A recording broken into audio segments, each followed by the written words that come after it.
पूरा Europe Angelina Merkel को कभी माफ नहीं करेगा। क्यों? क्योंकि एंजेलिना मर्केल वो थी जिन्होंने यूरोप के गेटवेज़ खोल दिए थे इस्लामिक माइग्रेंट्स के लिए। ये बदनाम तो एंजेलिना मर्केल को किया जाता है, बट उसका रूट कॉज़ क्या है? कहते हैं बुखार है, पर बुखार हुआ क्यों है?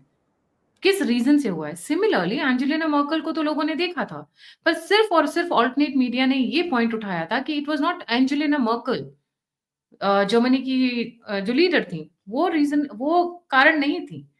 Root cause was Obama. How Obama pressurized Angela Merkel to open the gateways for Europe. कहानी वहां से शुरू हुई थी और सोचिए ना उनको नोबेल प्राइज मिला। 6 देशों में, इस्लामिक देशों में करोड़ों मुसलमानों का खून अपने हाथ में लिए ओबामा ने यूरोप के गेटवेज खोल दिए फॉर द इस्लामिफिकेशन ऑफ यूरोप। मैं ये बात क्यों कह रही हूँ? क्योंकि अब हम जो बात करने हैं उसके तार वहां तक जुड़े हुए हैं। किसी भी इवेंट को समझने के लिए उसके आसपास का कॉन्टेक्स्ट समझना बहुत जरूरी होता है। वहां से लेकर एक कहानी शुरू हुई थी क्योंकि ओबामा की नजर में Bharat, how he hated Modi, he always hated Modi, because Modi एक मास्कुलिन फिगर, हिंदुओं का प्रतीक, हिंदुओं के लिए बात करने वाला, भारत के लिए बात करने वाला लीडर।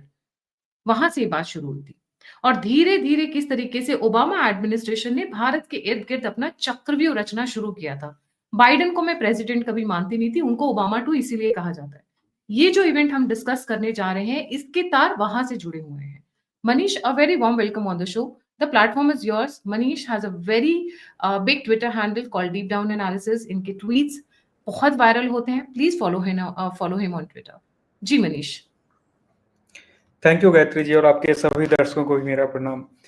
अभी जैसे आपने कहा कि एक अटेम्प्ट हुआ, पूरे यूरोप का पूरा जो है डेमोग्राफिक में एक भारी शिफ्ट हुआ due to one US president making some decision, और उन्होंने एक बहुत बड़े यूरोपियन कंट्री के प्राइम मिनिस्टर को या चांसलर वहां पे कहा जाता है प्रेशराइज करके, और उसके बदले नोबेल प्राइज मिला।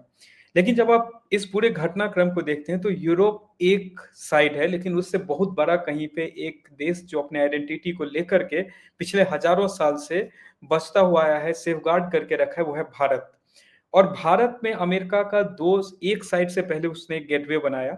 अमेरिका जब मैं बोल रहा हूँ तो इट्स नॉट एग्जैक्टली अमेरिका जो वहां के अदृश्य राज है जिसका ये पूरा मॉडस ऑपरेंडी रहता है, वो एक गेटवे या वेसल स्टेट पाकिस्तान था। पाकिस्तान को उसने पिछले आजादी के बाद से कंटिन्यूअसली भारत पे चेक रखना, कभी उनको भारत से कुछ काम करवाना है तो पाकिस्तान समर्थित टेररिस्ट ग्रुप को यूज करना भारत में अराजकता पैदा करने के लिए, अटैक्स के लिए।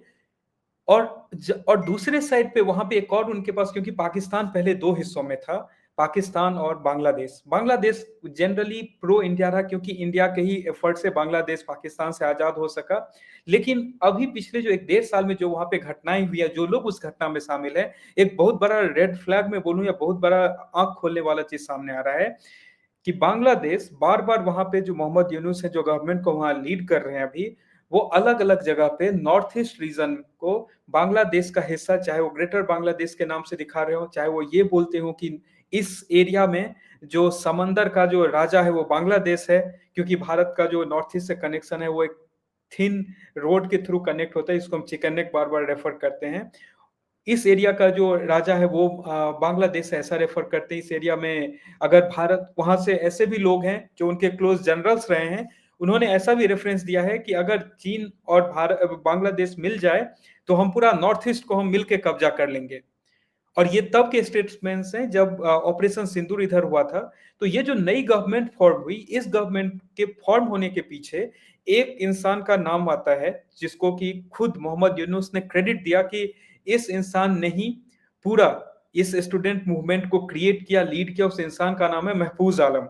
और जब मोहम्मद यूनुस ये चीज जहां पे बोल रहे थे, और वो कहीं नहीं, बिल क्लिंटन का क्लिंटन ग्लोबल इनिशिएटिव करके एक उनका प्रोग्राम था, उस प्रोग्राम में वो महफूज आलम वहां पे खड़ा है, उसको मोहम्मद यूनुस क्रेडिट करते हैं कि ये जो लड़का है, इसी लड़के ने पूरे स्टूडेंट मूवमेंट को लीड किया है, क्रिएट किया, और उसी का कारण आज वहां पे गवर्नमेंट को पावर से बाहर किया जा सका।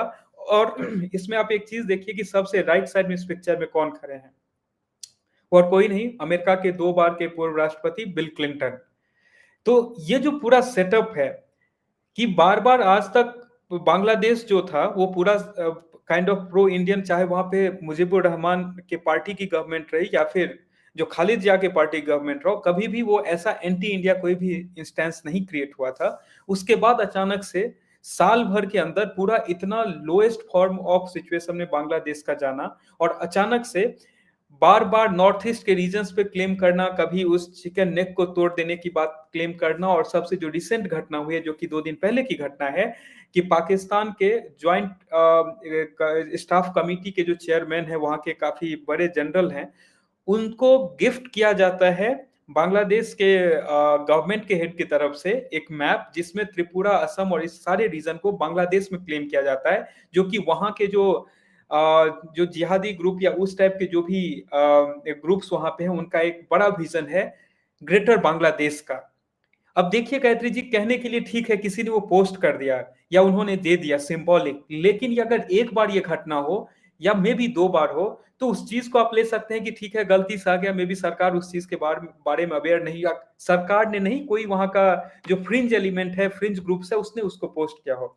लेकिन बार बार जब सरकार के मुखिया उस चीज को प्रेजेंट कर रहे हैं, वो भी सिर्फ ऐसे इंटरनल अपने देश के रैली और उसमें नहीं, वो जब किसी दूसरे देश से मिल रहे हैं, पर्टिकुलरली जो भारत के एडवर्सरी रहे हो सालों से, तब ये कि ये देखना पड़ेगा कि इसका ब्रॉडर जो इम्पैक्ट है वो कहां पर है। अब आप देखिए, जैसे मैंने इसके स्टार्ट में कहा था कि आज तक Pakistan as a vessel state India के वेस्टर्न फ्रंट्स पे प्रॉब्लम क्रिएट करते हुए आया है। वहां पे पाकिस्तान, जबकि इस पूरी दुनिया को पता है कि कश्मीर को इलीगली उन्होंने ऑक्यूपाई किया था 1947 में, उसको अभी तक वो छोड़ नहीं रहे, और अपने मैप्स में भी उसको वो दिखाते हैं, और जो उनके सिंपैथाइजर हैं वो भी दिखाते हैं। उसी तरीके के नैरेटिव को भारत के ईस्टर्न बॉर्डर पे इतना फ्रिक्वेंटली लेकर के आना, और जो अंकल सैम है उनका जो एक्टिविटी है बांग्लादेश में वो बहुत ज्यादा बढ़ना, जिसके रिसेंट जो न्यूज आए काफी डरावने न्यूज हैं कि वहां पे प्राइम मिनिस्टर को टारगेट करने का प्लान था, उससे पहले न्यूट्रलाइज किया गया। तो ये आप समझ सकते हैं कि सिर्फ और सिर्फ Pakistan as a vessel state नहीं रहेगा, क्योंकि लॉन्ग टर्म जो उनका प्लान था कि इंडिया को एक बॉर्डर पे इंगेज करके रखने से शायद भारत में उनके लिए सिंपैथी गेन करना एंड ऑल इजी था, कि ठीक है, अटैक हो गया, हाँ हम तुम्हारे साथ खड़े हैं। अब वो उसको सेकेंड फ्रंट पे भी स्टार्ट करने के लिए उन्होंने पूरा खेल को जो है वो रच दिया है उन्होंने। और रचने में सबसे पहले उनके लिए चाहिए था कि जो गवर्नमेंट हो वहां पे, वो गवर्नमेंट इंडिया के साथ एक पॉजिटिव नोट पे गवर्नमेंट जब नहीं रन करेगा तो उनके लिए बेस्ट केस सिनेरियो है, क्योंकि पाकिस्तान ऑलरेडी ब्रोकन स्टेट में था, सालों से है। लेकिन बांग्लादेश आज से 1 साल पहले तक एशिया का जो emerging economy, India large fastest economy, growing economy. Fastest growing economy था उनका, 13% 14% वो ग्रोथ रेट रजिस्टर कर रहे थे। वो टेक्सटाइल मैन्युफैक्चरिंग का वो हब बनते जा रहा था। अचानक से उस इकोनॉमी का ये हालत हुआ है, इन्फ्लेशन उनका 12-15% हिट कर रहा है। जो एक लिमिट दिया जाता है 55 बिलियन डॉलर के लोन पे ये डिफॉल्ट कर रहे हैं। इनके बैंक्स के जो एनपीएस हैं वो ऑल टाइम हाई पे सर्ज हो रहे हैं। और मतलब ऐसा है कि जो एशियन ग्रुप्स का जो बैंक है वो लोन देने से पहले अभी सोच रहा है। तो सोचिए कि ये जो गवर्नमेंट है अचानक से एक मॉडस ऑपरेंडी, देखिए गायत्री जी, पैटर्न पूरा, जो जब भी ग्लोबल इवेंट्स होता है, जो हम बाहर जो उस सिस्टम से बाहर बैठे हुए हम लोग जो एनालाइज करते हैं, तो उस पैटर्न्स को देखते हैं कि क्या सिमिलरिटी है। आप पाकिस्तान का देख लीजिए पैटर्न, पिछले 75 साल का कंटिन्यूअसली लोन डिफॉल्ट्स। आज पाकिस्तान का फिर से रिपोर्ट आया है कि उनका जो debt to GDP ratio continuously decline करते, आई मीन इंक्रीज होते जा रहा है। वो 70% को क्रॉस कर दिया, 287 बिलियन के डेट पे बैठे हुए हैं, 15% ईयर ऑन ईयर ग्रोथ है। और Bangladesh similar set of situation, Bangladesh जो कि ऐसा नहीं था 1-1.5 साल पहले तक, it is going into the similar lines. ये सबसे पहला इंडिकेटर होता है to create an vessel state. Vessel state वही बनेगा, वो इकोनॉमी जिसमें ग्रीडी, ऊपर जो एडमिनिस्ट्रेशन है वो ग्रीडी हो, जिसको आप आसानी से मैनिपुलेट करके अपने फेवर में यूज करें, और साथ में एक ब्रोकन वहां पे फाइनेंशियल सिस्टम हो, जिसको आप इजिली छोटे छोटे 2 बिलियन 5 बिलियन 10 बिलियन डॉलर का पैकेज दे करके अपने हिसाब से काम करवाएं। ये बांग्लादेश आज से 5 साल पहले, सॉरी 1 साल पहले तक ऐसा नहीं था, 1.5 साल पहले तक नहीं था। 1971 में एक देश बनता है, और देश अगले 40 साल में, आई मीन फास्टेस्ट ग्रोइंग जो इमर्जिंग इकोनॉमीज है उसमें आना चालू होता है, तो definitely they were doing certain things right. लेकिन क्या हम इसको ऐसा बोल सकते हैं कि बांग्लादेश में 100% जो पॉपुलेशन था वो प्रो इंडिया था? नहीं। जब 1971 में जब इसका ट्रिगर मूवमेंट 1969-70 के इलेक्शन से चालू हुआ, उस टाइम में भी मात्र 56% लोगों ने मुजीबुर रहमान के पार्टी के लिए वोट किया था। डेफिनेटली द अदर साइड और even the uncle Sam's group को पता था कि वहां पे एक बड़ा पॉपुलेशन है जो इसके फेवर में नहीं है, चाहे वो रिलीजियस रीजन से हो या जो भी रीजन से हो। They were just waiting for the right moment. जब उनको राइट मोमेंट आया, उन्होंने वहां पे अपना गेम खेला। जो आप देख सकते हैं कि जो बंदा आपने जो फोटो दिखा है महफूज आलम, उसको क्रेडिट कर रहे हैं यूनिस की ये हमारा स्टूडेंट मूवमेंट का है, वो कहां से एसोसिएटेड है। और उसके बाद वहां पे वो जब पावर में आता है यूनुस की गवर्नमेंट, इंटरिम गवर्नमेंट, अब वो गवर्नमेंट पावर में आते ही पूरा का पूरा जो बांग्लादेश का जो इकोनॉमिक्स है या फिर जो उनका पॉलिसी है या फॉरेन पॉलिसी है, it goes into a 360 degree turn off events. कैसे? पाकिस्तान के जनरल्स का एक्टिविटी बांग्लादेश में देख लीजिए, आईएसए का एक्टिविटी बांग्लादेश में ऑल टाइम हाई पर है, जो अंकल सैम के ग्रुप का एक्टिविटी बांग्लादेश में ऑल टाइम हाई पर चल रहा है। और इसके साथ साथ इंडिया को इनके तरफ से थ्रेटन करने का, अपने औकात के बाहर जाकर के थ्रेटन करने का, क्योंकि ये जस्ट अपना एलिजियंस शो करना चाहते हैं। इनको भी पता है कि अगर हमने कुछ ऐसा मिस एडवेंचर किया तो विल बी क्रश्ड, लेकिन ये अपना एलिजियंस बार बार दिखाने का यहाँ पे ये कोशिश कर रहे हैं कि तुम वेस्टर्न फ्रंट से कुछ प्रॉब्लम करोगे या कुछ ऐसा होगा तो ईस्टर्न फ्रंट पे भी हम कुछ ऐसा कर सकते हैं, जबकि वो इनके औकात से बहुत बाहर है, इन्हें भी पता है। ये संभव इस चीज को भी वो करने में लगे थे चाइना को कि तुम भी, तुम्हारे साथ में खड़ा हो, तुम अगर कुछ, तुम्हारे लिए सिर्फ जो पालतू है सिर्फ पाकिस्तान नहीं है, पालतू बनने के लिए मैं भी तैयार हूं दूसरे साइड पे। लेकिन वहां पे उसी जगह पे जब ये सारी एक्टिविटीज हो रही थी, दैट्स वाई जो इंडिया जो अपने फॉरेन पॉलिसी को बहुत ज्यादा क्लोजली निट किया है with the likes of Ajit Doval and ये जयशंकर, वो ये है कि इंडिया अपने फॉरेन पॉलिसी और डिप्लोमेसी को, इसको मैं थोड़ा सा अलग एंगल से देख रही हूँ मनीष। देखिए अभी इनका जो शॉर्टफॉल हुआ है, जो कि हमारे Twitter handle the alternate media x पे भी डाला है हमने, इनका जो जून ऑडिट आया उसमें there is a 1.17 lakh crore capital shortfall, okay, which is 83,000 crore from March. ये बैंकरप्ट की सिचुएशन में जा रहे हैं, बैंकरप्सी की सिचुएशन में जा रहे हैं। तो अब ये बेचने पर उतर आए हैं। अब ये क्या बेचेंगे? या तो पाकिस्तान से इनको पैसा मिल गया होगा या फिर कुछ और मिला होगा।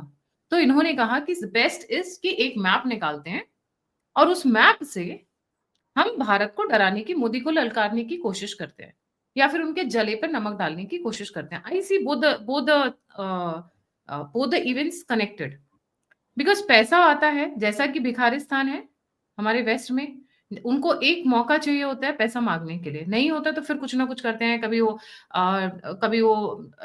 अपने शरीर पर बांध कर जो बम लेकर घूमते हैं उनको भेज देते हैं, नहीं तो वो फिर कोई और नया अटैक करने की तैयारी करते हैं। सिमिलरली अब यहाँ पर इनके पास इतना असला बारूद नहीं है कि वो अटैक करें, और उनको पता है कि एक मौका मिलेगा। An act of terror is an act of war, हमारी पॉलिसी है।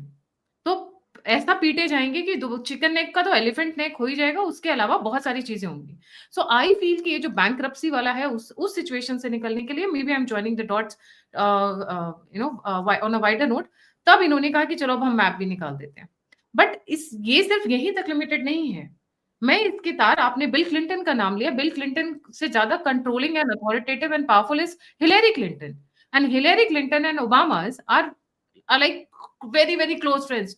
जैसे होते हैं ना बचपन के यार, चड्डी बड्डी फ्रेंड्स, कुछ इस तरीके से देखती हूँ मैं। तो ये तार सारे जुड़े हुए नजर आ रहे हैं। हो सकता है पैसा ओबामा की साइड से आ रहा हो, ओबामा क्लिंटन की तरफ से आ रहा हो, नॉट पाकिस्तान। हाँ, मैप जरूर पाकिस्तान के जनरल को पेश कर दिया एज अ गिफ्ट।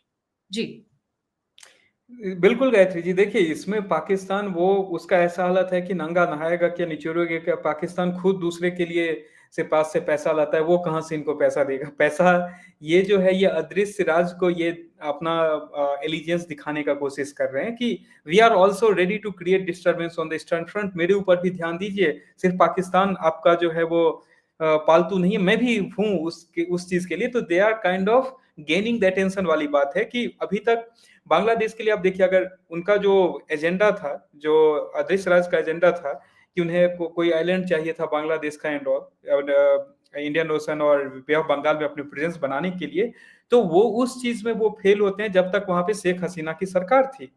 और उसके बाद अभी वहाँ पर उनके ट्रेनर्स आ रहे हैं जिनको न्यूट्रलाइज़ किया गया बांग्लादेश में।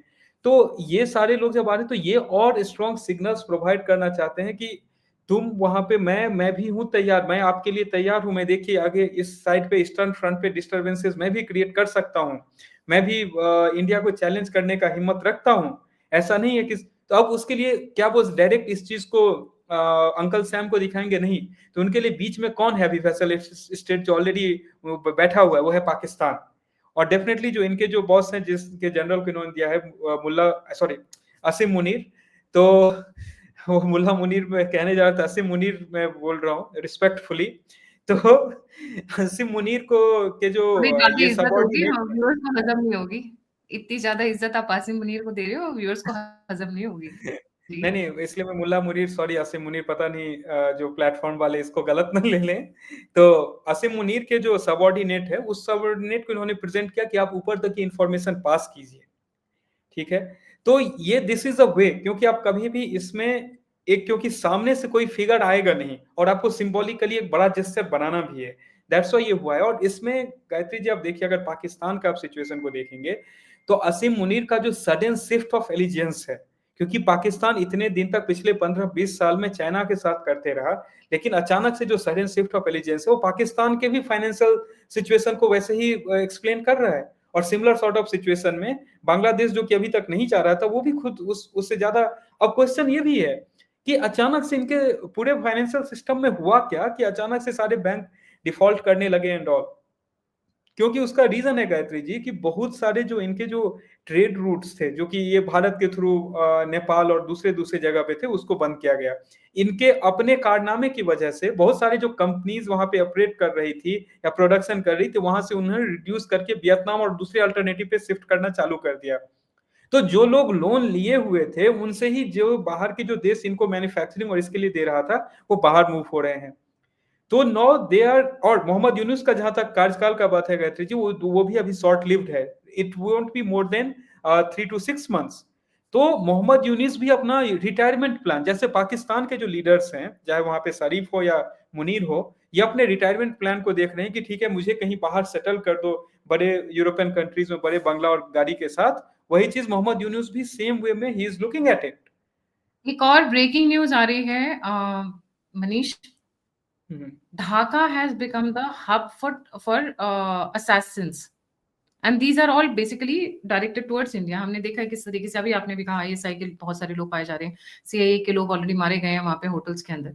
अभी ढाका के पुलिस कमिश्नर का बयान आ रहा है, सूप हंसे तो हंसे चलनी हंसे, जिसमें 72 छह जिनकी औकात नहीं है वो बोल रहे हैं, if the neighbouring country India interferes in Bangladesh affairs war will be declared. Sheikh Mohammad Sajad Ali, Dhaka metropolitan police commissioner. मतलब हमारे यहाँ के आर्मी ऑफिसर्स अगर एक थप्पड़ भी मारे ना तो ये 50 बार गोल गोल गोल गोल घूमेंगे।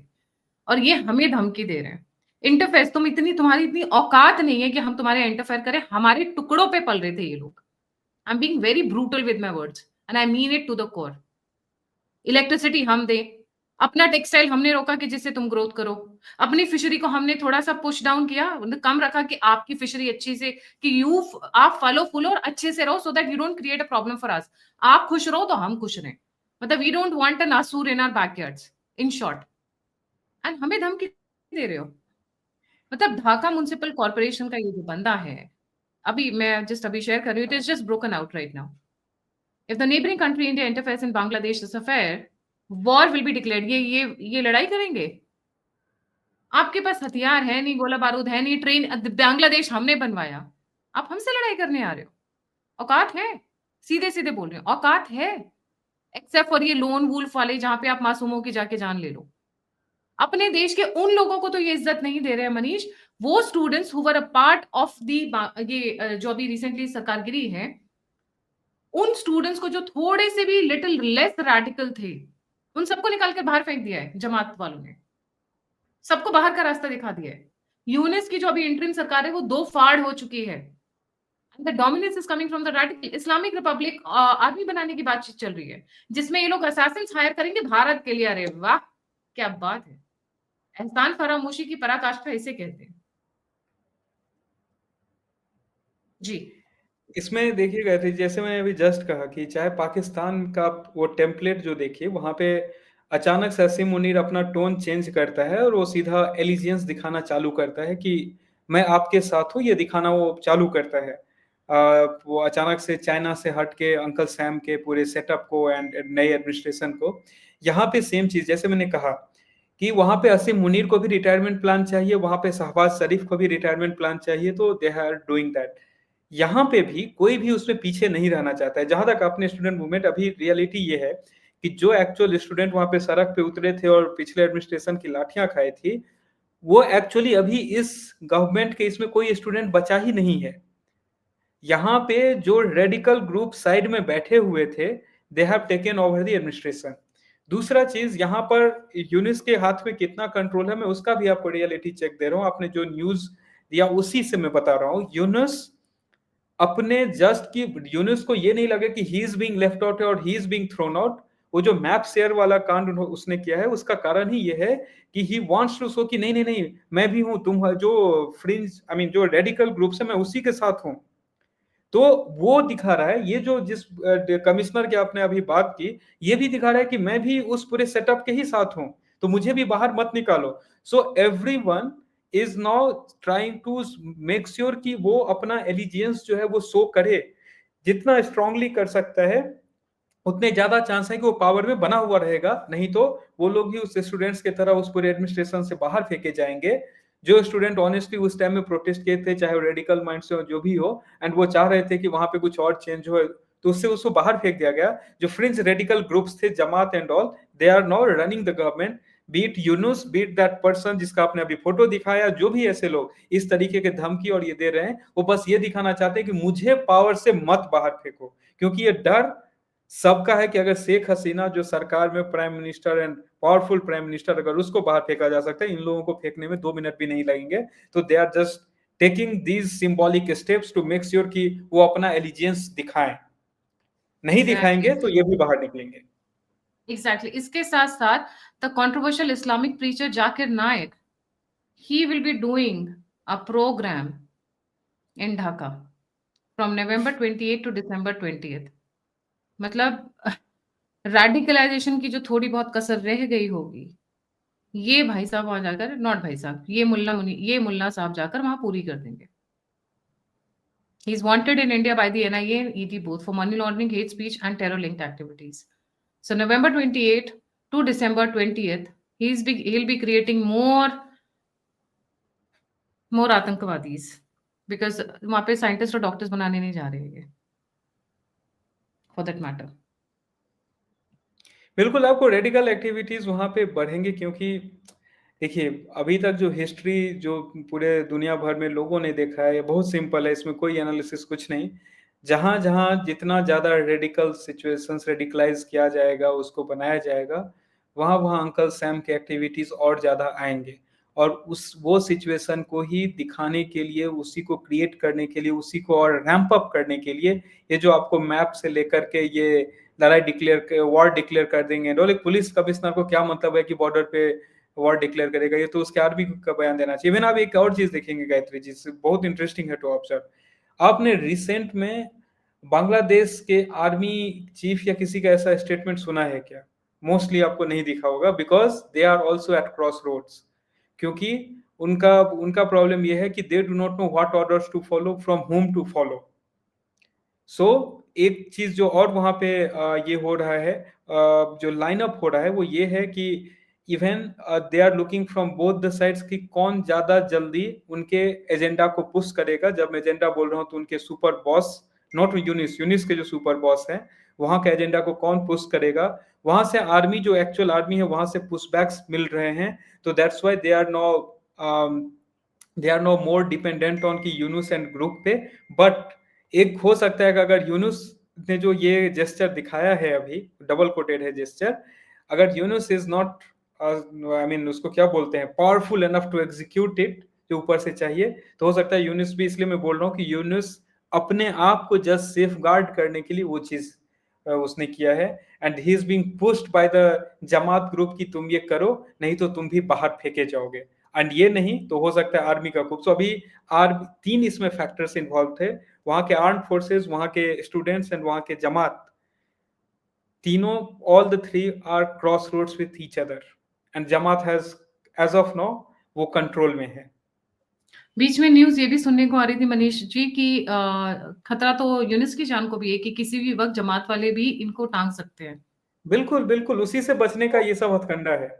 मे बी बट इन्होंने मैप निकाला तो हम क्यों नहीं मैप निकाल सकते हैं? This is our map, let me just show it. Why can't we also have a map? ये बांग्लादेश बचेगा कहाँ? भई हिंदू देखो इंडिया अगर यहाँ पे लोग भाग कर आएँगे, तो रंगभूमि हमारा होना चाहिए, शांति वाहिनी हमारी होनी चाहिए, सिलहट हमारा होना चाहिए, राजवंश हमारा होना चाहिए। This is our map. बिल्कुल। तो बांग्लादेश बचेगा कहाँ? बांग्लादेश तो सिकुड़ के इतना सा हो जाएगा बीच में, जगह ही नहीं बचेगी फिर तो बांग्लादेश के लिए। This is the real map actually. ये जो सिर्फ हरा वाला पोर्शन है सेंटर में, which just red dot there, only that much will be left, क्योंकि बाकी सारा तो हिंदूज डोमिनेटेड है। Let the Hindus come to India and bring the land, जैसा कि अमित शाह जी ने कहा है कि आप सिर्फ अपने आप थोड़ी ना आएंगे, अपने साथ अपनी जमीन लाइए। आपके पुरखों की जमीन है, आपके एंसेस्टर्स की जमीन है, जमीन नहीं धरती बोलूंगी मैं, आपके पुरखों की धरती है, आप उसके साथ आइए, you are more than welcome. सिर्फ उठकर मत आइए, उतना नहीं चलेगा। पुरखों की धरती लेकर आइए और लड़िए अपनी धरती के लिए। जर जोरू जमीन, आप ये देखिए सबसे पहले कहाँ होता है जर, और फिर जोरू, और फिर जमीन। धरती is one of the most important assets of a human being, क्योंकि वहां से आपके एंसेस्टर्स तक जुड़े हुए हैं, आपके पुरखे तक जुड़े हुए हैं। जी मनीष, योर फाइनल कमेंट्स। बिल्कुल, देखिए गायत्री जी, यहाँ पे अभी भारत को मैं एक ही चीज़ बोलूँगा कि विजिलेंट रहने का बहुत ज़्यादा ज़रूरी है on the eastern borders as well as और ईस्टर्न बॉर्डर्स पे जनरली हम सिर्फ ये देखते थे कि वहाँ से घुसपैठिए आ रहे हैं, नहीं आ रहे हैं, जो इलीगल इमिग्रेंट्स हैं, नहीं। ईस्टर्न बॉर्डर अभी भारत के लिए उतना ही सेंसिटिव होने वाला है जितना वेस्टर्न बॉर्डर, और प्रॉब्लम है कि ईस्टर्न बॉर्डर के साथ ये है कि वेस्टर्न बॉर्डर पे टेरेन्स डिफिकल्ट हैं, उस सामने वाले के लिए भी डिफिकल्ट है टू क्रॉस। ईस्टर्न बॉर्डर पे वो और आसान है क्योंकि यहाँ पे फ्लैट जमीन है जिसके थ्रू वो अंदर घुस सकते हैं। तो ये ईस्टर्न बॉर्डर एक सबसे ज्यादा भी सेंसिटिव एरिया होने वाला है, क्योंकि वेस्टर्न बॉर्डर पे तो हमने अलग अलग टाइम पे अलग अलग ऑपरेशंस करके उनको बता के रखा हुआ है कि क्या हो सकता है आपको नीड दिखे जो हम म्यांमार में क्रॉस बॉर्डर ऑपरेशंस करते हैं, वो यहाँ पे डीप इनसाइड जो लोकेशंस आपने जाके दिखाया वैसे ऑपरेशंस करने की जरूरत हो सकती है, लेकिन वो जरूरत ना हो उससे ही पहले what we need to be is very very vigilant on eastern side. And दूसरा चीज कि जब जब ये सारी घटनाएं ये लोग जितने इसको प्रॉम्प अप करेंगे, हो सकता है कि भारत यहाँ पर प्रोबेबली एक प्रोएक्टिव एक्शंस लेगा। जो आपने चिकन नेक को आपने बोला था कि हाथी का गर्दन बनाएंगे, वो हाथी का गर्दन बनाने का शायद वो जो टाइम है वो नजदीक आते जा रहा है, और अब ये देखना है कि उसको हम किस तरीके से बनाते हैं। क्योंकि और ऐसा नहीं है गायत्री जी कि भारत सिर्फ इसके लिए कोई मिलिट्री एक्शन लेगा, नहीं। भारत का यहाँ पे एक्शन हमने देखा था, एक चीज हमने डिस्कस किया था कि भारत और चीन एक दूसरे तरीके से इंगेज करने का कोशिश कर रहा है, remaining alert with each other. वो ये है अलर्ट फ्रॉम ईच अदर, वो ये है कि अगर आपको सही में चाहिए भारत और चीन व्यापार करे, क्योंकि दोनों देशों को जरूरत है, तो भारत चीन के साथ एक चीज पे जो एग्रीमेंट्स हुए हैं कि आप किसी भी एंटी इंडिया एक्टिविटी जो इंडिविजुअल स्टेट्स लेंगे, वी डू नॉट वांट कि वहां पे चीन उसी टाइम पे भारत के ऊपर वो भी अपना कुछ मिलिट्री प्रेशर क्रिएट कर रहा हो। ये एक बॉटम लाइन उस अंडरस्टैंडिंग का है कि मिलिट्री प्रेशर, इंडिया ये नहीं बोल रहा है चीन को कि तुम पाकिस्तान को हथियार मत बेचो, इंडिया चीन को ये भी नहीं बोल रहा है तुम बांग्लादेश को हथियार मत बेचो, बट इंडिया एक ही चीज वहां बोल रहा है कि इस सारे एक्टिविटी में we do not want any of your interference. और एक इतिहास रहा है आज तक गायत्री जी कि जितनी बार भी पाकिस्तान से भारत की लड़ाई हुई है, चीन ने आज तक कभी भी वहां पे चीन के मिलिट्री ने दूसरे साइड से एक्टिविटीज नहीं किए हैं। India just wanted to make sure, क्योंकि अभी भारत के लिए जो वेस्टर्न बॉर्डर पे एक्शंस हमने बहुत बार लिया है, we are expert in that. Western side कैसे हैंडल करना है, ईस्टर्न साइड पे there are lot of elements within India as well as operational efficiency at the border. वो एक डिफरेंट सॉर्ट ऑफ चैलेंज होगा, नॉट फ्रॉम की our armies are not trained and all, because जिस type के situations को हमने वहां पे कंटिन्यूअसली हम फेस करते आए हैं, उसी टाइप के डिफिकल्ट सिचुएशंस यहाँ पे। और आपको एक चीज और बता दूं, अगर जब यहाँ पे ईस्टर्न बॉर्डर पे वो जो आपने कहा कि शरीर में बारूद बांध के आने वाले हैं, बारूद बांध के आने वाले ईस्टर्न साइड में और सस्ते में मिल जाएंगे उन्हें। तो that's what they are trying to create there. कि दोनों बॉर्डर पे एंगेज करना। एग्ज़ैक्टली। और अगर मैं अभी कई बहुत सारे वीडियोज़ हैं जहाँ आप ऑल्टरनेट मीडिया के ट्विटर हैंडल पे जब आप स्क्रॉल करेंगे, वहाँ से लोकल से वीडियो आ रहे हैं, जैसे रिक्शा पुलर हैं, बिज़नेसमैन हैं, ट्रेडर्स हैं, जॉब वाले लोग हैं, सब के सब भर-भर कर गालियाँ दे रहे हैं इस वक़्त यूनेस्को। क्यों? क्योंकि once a thriving economy has become bankrupt. पैसा नहीं है। जलाते वक़्त और प्रोटेस्ट करते वक़्त थैंकफुली हमारी जेन ज़ी उस तरीके की नहीं है। They are much more mature and much more logical in their reasoning. जिस तरीके से आपने जलाया, भगाया, डराया, धमकाया, सब कुछ किया। End of the day the power has gone to the radicals and the extremist who don't deserve it. वहाँ की महिलाएँ, चाहे वो हिंदू हो या मुस्लिम हो, आज की डेट में मतलब बाल्टी भर-भर कर रो रही हैं कि हमने ये गलती कर दी है। There are plenty of videos like that you can scroll on different social media platforms. क्यों? क्योंकि जो उस खुले में साँस लेती थी, वो बंद हो गया है। अब उनको मैंडेटरी उसमें निकलना है, बुर्के में निकलना है, शरिया में निकलना है। आई वुडन्ट बी सरप्राइज्ड रैडिकल्स की तरह ये बोलेंगे कि कल को इनको स्कूल में नहीं आना है, ये कॉलेज नहीं अटेंड कर सकती हैं, इनको पढ़ने की ज़रूरत क्या है, इनको तो सिर्फ बर्तन माँजने और घर गृहस्थी सँभालनी है। These kind of statements will not take much time with the way the radicalization is happening in Bangladesh. And remember, on a closing note, 20 million, I'm not saying 20 lakh, 20 million मतलब 2 करोड़ बांग्लादेशी महिलाओं के साथ बलात्कार हुआ था पाकिस्तान आर्मी द्वारा। और आज I'm controlling my words badly. This this person comes out and handshakes with the same people who did it. Same people. धिक्कार है ऐसे मर्दों पे, धिक्कार। कि तुम्हारा इतना बड़ा सेल्फिश इंटरेस्ट हो गया, कौड़ी कौड़ी के दाम पर बिक गए, कि तुम ये भूल गए कि तुम्हारी महिलाओं के साथ क्या हुआ था। This just reflects there thinking, simple and straight. जो अपनी बेटियों को, अपनी बहनों को, अपनी माँओं को, अपनी बीवियों को ना बचा पाई, उन्हीं के साथ जाकर अपने हाथ मिला लिया। ये है इनकी औकात। They have just shown their true colours. तो ये किसी के सगे क्या होंगे? आपके हमारे सगे तो हो ही नहीं सकते हैं ये। हम कितना भी इन्हें दूध पिलाकर सांप की तरह पाल लें। Thank you so much Manish ji for joining. जाने से पहले सभी व्यूअर्स से रिक्वेस्ट है, please don't forget to like, subscribe and share the alternate media. अगर आपको हमारे काम पसंद आता है, हमारी प्रेज़ेंटेशन पसंद आती है, आप हमारी सहायता करना चाहते हैं, कंट्रीब्यूट, डोनेट, सपोर्ट करना चाहते हैं, तो यूपीआई और नंबर दोनों स्क्रीन के ऊपर है। आप फीडबैक देना चाहते हैं, मुझसे जुड़ना चाहते हैं, तो सभी के सभी लिंक्स डिस्क्रिप्शन बॉक्स में हैं। Alternate Media has become a one-stop solution for all the important news going across not only just Bharat but across the world. Alternate Media X, our Twitter handle, and Gayatri TAM, दोनों पे अभी जब हम बात करें उतनी देर में 4 news already जा चुकी है। हमारे इंस्टाग्राम हैंडल को भी फॉलो करिए, वहाँ पे भी आपको latest shorts, videos and news articles मिलेंगे। Telegram is definitely also one of the platforms. इसी के साथ जय हिंद, जय श्री राम, हर हर महादेव। हर हर Mahadev. Thank you so much Manish ji.